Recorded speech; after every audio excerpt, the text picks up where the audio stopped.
안녕하세요. 10월 12일부터 18일까지 6박 7일 일정으로 이스라엘을 일주하는 열린다 성경 스터디 투어를 진행합니다. 열린다 성경 스터디 투어는 단순한 성지순례가 아닙니다. 매일 아침 1시간 반씩 성경과 그리고 인문학을 주제로 공부한 후 현장을 답사하는 기독교 인문학 여행입니다. 로뎀나무 아래에서, 갈멜산 언덕에서, 그리고 갈릴리 호수에서 성령의 임재를 경험하고 싶은 분들을 이번 스터디 투어에 초대합니다. 자세한 일정과 참가자들의 리얼 후기 등은 영상 하단에 링크를 참고하시기 바랍니다.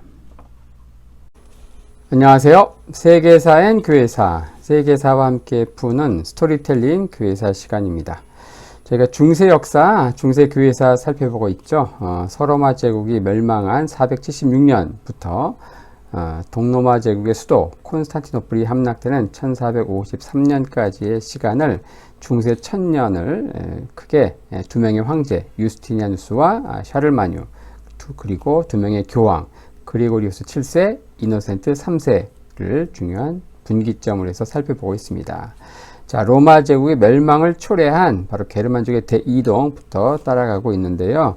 자, 저희들이 중세 개막을 알린 이제 게르만 민족의 대이동을 따라가다가 결국 훈족의 이동에 대해서 살펴봤죠. 쭉쭉 가다 보니까 바로 이 동양의 흉노족과 관련이 있다. 바로 한나라 무제가 흉노족 토벌하게 되고 그들의 일부가 유라시아 스텝 이 지역을 따라서 훈족으로 짠 하고 4세기 후반 나타난다는 거죠. 자, 서양사 얘기를 하다가 갑자기 툭 튀어나온 한무제로 인해서 한나라가 멸망하기까지 중국의 역사를 지난 시간까지 총 5개 영상을 통해서 아주 자세히 살펴보았습니다. 자, 오늘은 이제 4대 문명의 윤활유 역할을 한 유라시아 초원을 무대로 한 이제 실크로드 문명, 실크로드 세계사에 대해서 살펴보려고 합니다.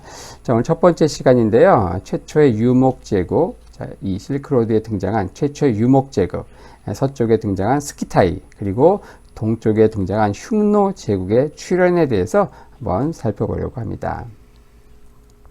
자, 실크로드 문명, 요즘에 조금 이렇게 주목받는 테마이기도 한데요. 자, 인류의 문명을 얘기할 때 흔히 인류의 4대 문명 이렇게 얘기하죠. 4대 문명. 뭐 다 아시는 대로 이집트, 나일강을 중심으로 한 이집트 문명, 그리고 티그리스, 유프라테스 강을 중심으로 한 메소포타미아 문명, 그리고 인더스 강에 있는 인더스 문명, 그리고 황하강 주변에 황하 문명 이렇게 있습니다. 하지만 가만히 보십시오. 이게 이제 떨어져 있는데 각자 도생하면서 서로 간의 유기적인 교류나 이런 그 왕래 이런 것들 안 했을까요? 당연히 했겠죠. 바로 그 4대 문명 간의 서로 유기적인 교류 그리고 그런 윤활유 역할을 한 제5 문명이 있다는 겁니다. 그게 바로 유라시아 초원을 무대로 한 소위 말하는 초원 문명, 일명 실크로드 문명이라고 하죠. 이 실크로드를 통해서 동서 문명은 교류하고 또 윤활유 역할을 하게 되는데, 자, 이들은요, 인류 역사의 진보에 있어서 결코 작지 않은 역할을 담당해 왔습니다. 하지만 우리가 그간 배운 역사책에서는 장기간 소외된 주제이기도 하죠. 바로 그 실크로드의 서쪽과 동쪽에서 최초로 발흥한 두 개의 국가가 있습니다. 먼저 서쪽에 스키타이가 먼저이고요. 그 다음에 한 3세기쯤 지나서 동쪽에 흉노 제국이 순차적으로 발흥하게 됩니다. 이 실크로드라는 말, 그 말의 유래는 이 독일의 지리학자인 페르디난트 폰 리히트호펜인데요. 그는 이 중국에서 중앙아시아, 인도로 이어지는 옛 교역로를 연구하던 중에 당시의 주요 교역품이 바로 비단이었다는 것에 착안해서 그 길 이름을 자이덴 슈트라세라고 명명하면서 비단길, 실크로드 이런 말이 이제 생기게 되었다고 합니다. 당시 로마의 귀족들, 귀부인들은요, 중국 실크에 완전히 매료됐다고 하네요. 그래서 당시 원로원은 황금의 국외 유출을 막기 위해서 중국의 실크 수입을 금지할 정도였다고 합니다. 실크로드 한번 볼 텐데요. 바로 장안에서 돈황까지, 장안에서 이 돈왕까지 가는 요 길, 여기를요, 흔히 하서회랑이라고 합니다. 황하 서쪽에 있는 좁은 통로라는 뜻인데요. 오늘날 이제 중국의 성으로는 감숙성이 있는 곳인데 한번 보겠습니다. 감숙성. 지금 오늘날 중국에서 이 지역, 감숙성 있는 지역, 여기 바로 장안 지역에서 돈황까지 이어지는 이 좁은 통로, 크게 보면 이렇고요. 하서회랑 또는 하서주랑을 따라서 이제 장안에서 출발해서 어디까지 오게 되는가? 바로 돈황까지 오게 된다. 돈황. 이 돈왕까지 오게 되면요, 여기에서 바로 북쪽으로 가는 길과 남쪽으로 가는 길이 나뉘게 되죠. 바로 여기에 텐산산맥이 있고요. 텐산산맥, 여기에 곤륜산맥이 있습니다. 곤륜산맥. 그래서 이 돈왕에서 이쪽으로 가는 길을 텐산북로라고 하고요. 밑으로 가는 이 길을 텐산남로라고 합니다. 텐산남로. 그래서 여기서 카슈가리 여기서 다시 만나게 되죠. 왜 이렇게 돈왕에서 북쪽으로 가는 길 텐산북로와 남쪽으로 가는 텐산남로가 아니는가? 그것은 바로 이 가운데 있는 이 분지, 여기를 타림분지라고도 하고요. 또는 두 개의 산맥 사이에 있으니까 분지이기도 한데, 여기서 엄청난 황량한 사막이기도 합니다. 그래서 여기를 타림분지 또는 타클라마칸 사막이라고 하죠. 타클라마칸 사막, 사진 한번 보시면 여기를 도저히 맨정신에는 관통할 수 없겠구나 하는 걸 느낄 거예요. 당연히 그 북쪽에 나 있는 오아시스 도시들을 따라서 가는 텐산북로, 남쪽에 있는 오아시스 도시를 따라가서는 텐산남로, 이 길로 가야지. 만약 여기 타클라마칸 사막을 이제 관통해서 가게 되면은 아이고, 아마 제대로 관통하기 힘들겠죠. 한번 볼까요? 바로 이렇다는 거예요. 여기를 어떻게 통과하겠습니까? 바로 타림분지, 타클라마칸 사막을 지나서 카슈가르를 거쳐서 어떻습니까? 사마르칸트로 해서 쭉쭉 해가지고 이제 페르시아, 메르브 뭐 이런 지역들 지나서 어떻습니까? 바그다드를 거쳐가지고 이렇게 로마까지 이어지는 이게 바로 당시 실크로드라는 것이죠. 이 실크로드 여기는 어떻습니까? 중앙아시아 지역으로 해서 실크로드 문명의 무대가 되는 곳이기도 한데, 여기에 동서남북 경계는요, 동쪽에는 싱알린 산맥, 한번 지도 함께 볼까요? 이 동쪽에 싱알린 산맥이 있습니다. 싱알린 산맥. 그리고 서쪽은요, 흑해 북방 초원을 무대로 하고, 남쪽에는 이제 힌두쿠시 산맥, 그리고 이 티베트 고원이 있고요. 그 북쪽에는 시베리아 남쪽, 이 지역, 광하라 이 지역, 스텝 지역, 여기가 바로 실크로드 문명이 탄생한 공간적 배경인 중앙 유라시아 초원지대가 되겠습니다. 여기에서 바로 여기는 이제 동서로 해서 무려 7,000km나 되는 끊임없이 펼쳐지는 초원이 있는데, 이것은 이제 유목민의 이동을 막는, 저해야 할 어떤 자연적인 장벽은 전혀 없다는 거죠.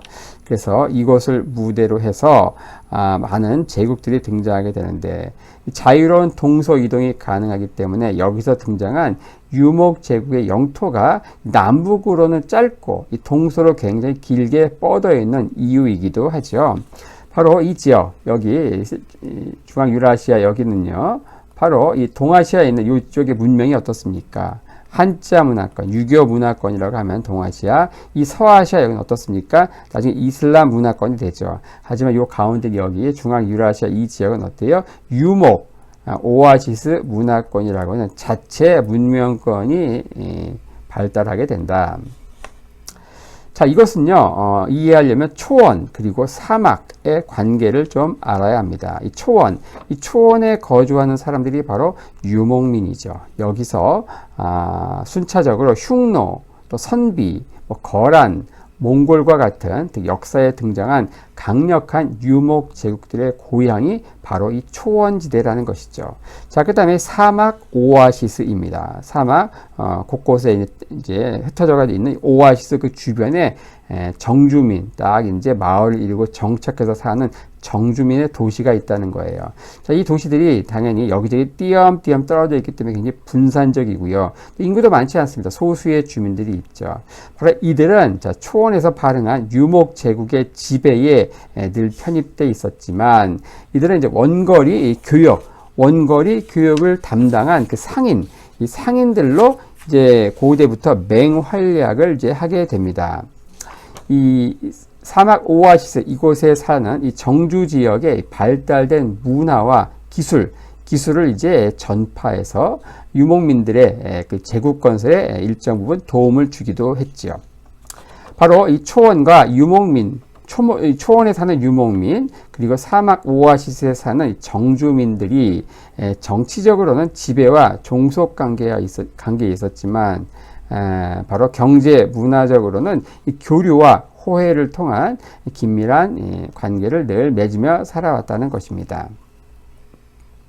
이 헤로도토스와 사마천이 있죠. 각각 동서양에서 역사의 아버지로 불리는 인물들인데, 이들이 이제 유목민에 대해서 기록을 한 게 있는데 대체로 일치합니다. 이들은 유목민을 어떻게 정의했는가? 자, 첫째, 농사를 짓지 않고, 두 번째로 도시나 성체를 갖지 않고, 세 번째, 가축과 함께 풀을 따라 이동하며, 그 다음에 모두 말 위에서 활을 쏠 줄 알았다. 이렇게 정의를 했습니다. 바로 이 농경민과 구별되는 요 유목민의 특징이 세 가지가 있는데, 바로 첫째는 이동생활이라는 거예요. 풀을 따라서 이동하는 이동생활, 그리고 목축경제라는 거, 그 다음에 기마술, 무시무시한 기마술, 요게 이 세 가지가 이제 바로 유목민들의 특징이었다. 자, 이들이 이제 이동 생활을 한다고 해가지고 오늘날 흔히 보듯이 뭐 집시와 같이 아무 정처 없이 목적 없이 유리 방황하는 게 결코 아니라는 거죠. 바로 하영지, 여름에 주둔하는 지역, 그리고 동영지, 겨울에 주둔하는 지역. 그래서 하영지와 이 동영지를 두 개의 꼭지점으로 해서 계절별로 나름 정해진 경로를 따라서 이동하면서 유목 생활을 했다는 것이죠. 자, 이들이 거하던 가옥이 있습니다. 이동식 가옥, 몽골 말로 게르라고 하는데요. 게르. 자, 거기서 그들은 이제 5가지 가축을 기르죠. 오축이라고 하는데, 바로 양, 염소, 소, 말, 낙타입니다. 자, 이곳에 있는 낙타는요, 북아프리카에 있는 낙타가 혹이 하나밖에 없는 단봉 낙타인데 반해 이 지역의 낙타는 혹이 2개가 있는 쌍봉 낙타입니다. 자, 이 가축들은요, 이들에게 의식주 모든 방면에서 필수 물자를 제공해 주죠. 심지어 똥조차 연료로 사용되었다고 합니다. 하지만 이 유목 경제는 기본적으로 모든 물품을 전부 자급자족하는 게 불가능합니다. 그래서 필연적으로 주변에 있는 농경 사회에서 물자를 확보해야 했는데, 방법은 2가지였습니다. 하나는 뭡니까? 약탈이죠. 그냥 뺏는 겁니다. 또 하나 뭡니까? 교역입니다. 그럼 언제 약탈하고 언제 교역을 할까요? 당연히 내가 힘이 셀 때는 약탈을 하겠죠. 그리고 힘이 약할 때는 이제 돈 주고 사오는 물물 교환하는 교역을 하겠죠. 만약에 물자를 이제 뺏어와야 되는, 또 교역을 해야 되는 그 지역, 그 정주지대에 강력한 국가가 등장하게 되면은 유목민들도 어때요? 그에 대응하는 강력한 국가를 만들 수밖에 없는 그런 구조였다. 왜 그런가? 생존을 위해서. 그렇지 않고는 살 수가 없는 것이죠. 그래서 중국 대륙이 진나라가 등장하면서 통일이 되면서 흉노족을 쫓아내고 만리장성을 쌓고 하니까, 이렇게 되면 이제 약탈도 힘들고 교역도 힘든 거예요. 그러니까 북쪽에서도 흉노 제국이 등장하는 겁니다. 바로 묵툭이라고 하는 지도자가 나타나서 흉노 제국이 등장하는 것이다. 이렇게 하면서 이제 이 중앙 유라시아 초원 지역에 등장하는 이 유목 제국은 주변에 있는 바로 농경 문화권에서 제국이 등장하느냐 하지 않느냐, 그런 것들에 따라서 상호 유기적으로 도전과 응전, 이런 방법으로서 역사 발전을 해왔다는 것이죠. 자, 그 다음에 이제 이게 이동식 가옥인 게르를 이제 짓는 과정들을 보여주는 이제 이미지인데요. 자, 그 다음에 오아시스가 있습니다. 오아시스 도시, 사막에 있는 바로 건조한 이 사막지대에 이 자연적 강우, 그러니까 비가 와서 생긴 게 아니고 지하수나 하천으로 형성된 촌락과 도시들이 있습니다. 대부분 작은 도시들이지만 인구 수백만의 대도시인 타슈켄트, 카슈가르 뭐 이런 것도 있어요. 그런 것도 전부 이 오아시스 도시라는 것이죠. 대부분 바다로 물이 흘러가지 않는 내륙 하천인데, 이러한 하천을 뭐라고 부르는가? 다리아라고 부릅니다. 다리아. 그래서 2개의 다리아가 있죠. 아무다리아 그리고 시르다리아. 바로 아랄해 거기에서 흐르는 하나는 아무다리아. 이게 이제 서양에서 옥수수 강이라고 부르죠. 옥수수강. 자, 아무다리아 그리고 시르다리아. 자, 이것은 천연 강우, 비가 와서 생긴 게 아니고 파미르고원이나 쿨룬 산맥, 텐산 산맥, 알타이 산맥 등에서 만년설이 녹아서 흘러내린 물로 이루어진다는 것입니다. 바로 어떻습니까? 파미르고원, 그리고 쿨룬 산맥, 그리고 텐산 산맥, 그리고 알타이 산맥, 이런 곳에 있는 만년설이 녹아가지고 이쪽으로 흐르는 거예요. 흐르는 겁니다. 그러면서 이곳에 이제 각종 도시들, 타슈켄트, 뭐 카슈가르, 뭐 사마르칸트, 이러한 그 오아시스 도시들이 탄생을 한다는 것이죠. 자, 이곳의 주민들은 시기별로 국제교역으로 활약하면서 상당한 재화를 축적하게 되는데, 순차적으로 이제 소그드 상인, 그리고 위구르 상인, 그 다음에 부하라 상인, 이들이 이제 순차적으로 나름 전성기를 구가하게 됩니다. 바로 소그드 상인, 여기 아라레가 있죠. 아라레, 여기는 카스피해죠. 카스피에 여기에 흑해가 있습니다. 여기는 자중에 지중해가 있고요. 요 아라레 여기에 두 개의 내륙 하천, 바로 아무다리아, 그리고 시르다리아. 이 아무다리아를 이제 옥수수강이라고 서양에서 부른다. 이게 있죠. 그리고 요 사이, 요 지역을 이제 바로 소그디아나 지방이라고 하고, 여기에서 이제 있는 지역들을 소그드 상인이라고 하죠. 소그드 상인들. 그리고 요 타클라마카 사막 요 북쪽에 위구르 상인들. 그다음에 여기는 부하라 상인. 이들이 각각 시기적으로 소그드 상인은 6세기에서 9세기, 위구르 상인은 10세기에서 14세기, 그리고 부하라 상인은 18세기에서 19세기에 나름 이제 전성기를 누리면서 큰 돈, 재화를 축적하게 됩니다. 자, 이런 가운데 이제 역사상 최초로 이름이 알려진 유목민 집단이 있는데 바로 그 스키타입니다. 나중에 엄청난 제국을 이루게 되는데, 아시리아 문헌에 최초로 등장하는 이 스키타의 왕이 바로 이슈파카라고 하는 왕이 있습니다. 이슈파카. 아시리아의 그 에살핫돈 왕과 전쟁을 해서 패전하게 되는데, 당시 이 근동 지역은요, 바로 아시리아, 메데, 뭐 우라르트 이런 나라들이 상당히 막 각축전을 벌이는 뭐 그런 상황이었습니다. 바로 이런 상황이었죠. 스키타이, 흑해가 있고요. 크림반도가 있죠. 크림반도 한참 전쟁이 벌어지는, 지금 우크라이나에 있는 그 지역이 바로 스키타이입니다. 스키타이.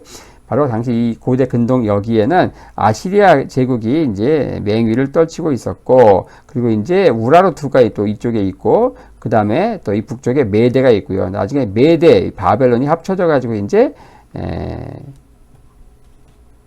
메데 합쳐가지고 이제 이 아시리아를 무너뜨리게 되죠.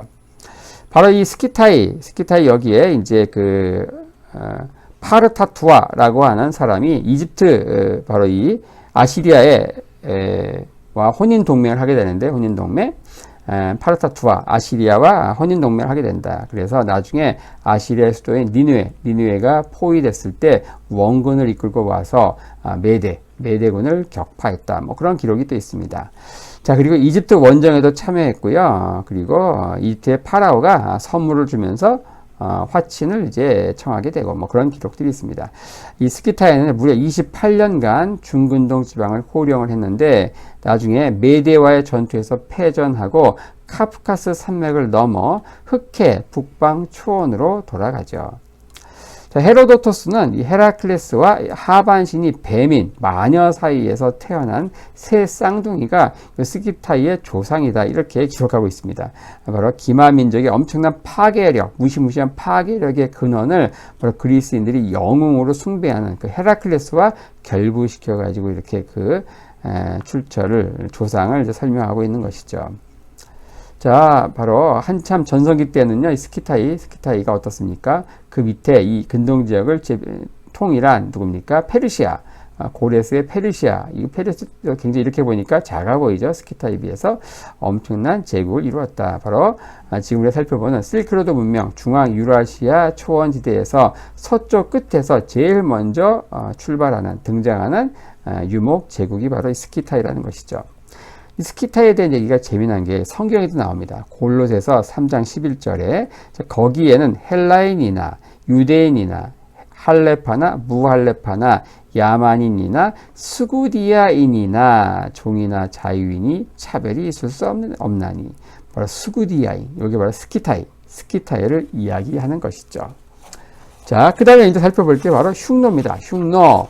이 흉노는 바로 스키타이보다 3세기 반 정도 늦게 이 동쪽 중앙유라시아 초원 동쪽 끝에서 출현하게 되는데 최초의 기록은요 주전 318년 사마천의 사기의 기록인데 당시 전국 시대에 전국 칠흥 가운데 이 5개의 국가와 연합을 해가지고 당시 제일 잘 나가던 진나라, 나중에 진나라, 진시황제가 통일하잖아요. 그 진나라를 이제 전국 시대 5개 나라와 연합을 해가지고 진나라를 공격했다. 뭐 이런 식으로 기록에 나와 있습니다. 당시 중국인들은 중원이라고 해가지고 자신들이 천하의 중심이라고 얘기하고 자신들을 기준으로 해서 동서남북 사방에 오랑캐가 있다 이렇게 얘기했습니다.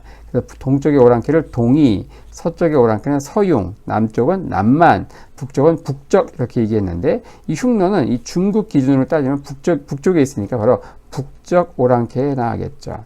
바로 이들이 굉장히 강성해지니까 이제 중원에 있는 국가들은 장성을 축조하는데 전국 시대에 몇 나라가 북방에 성벽을 쌓았습니다. 흉노족의 침공에 대비해서. 근데 나중에 전국 시대를 통일한 진시황제의 진나라가 어떻습니까? 이 장성들을 연결해서 만리장성을 쌓게 되죠. 이게 이제 2000년간 지속된 앞으로 농경민과 유목민 간의 어떤 대결의 상징이 된다는 것인데 바로 한나라, 진나라가 있는 곳이 여기이고요. 여기에 이제 만리장성을 쌓고요. 이러니까 그 북쪽에 엄청난 제국, 흉노 제국이 등장하게 되었다. 자, 이렇게 해서 오늘은 바로 중앙유라시아 초원을 이제 무대로 등장하는 실크로드 문명, 그 가운데 서쪽 끝에서 제일 먼저 등장한 스키타이 제국, 그리고 3세기 반 이후에 등장한 동쪽 끝에서 등장한 흉노 제국에 대해서 한번 간략히 살펴보았습니다.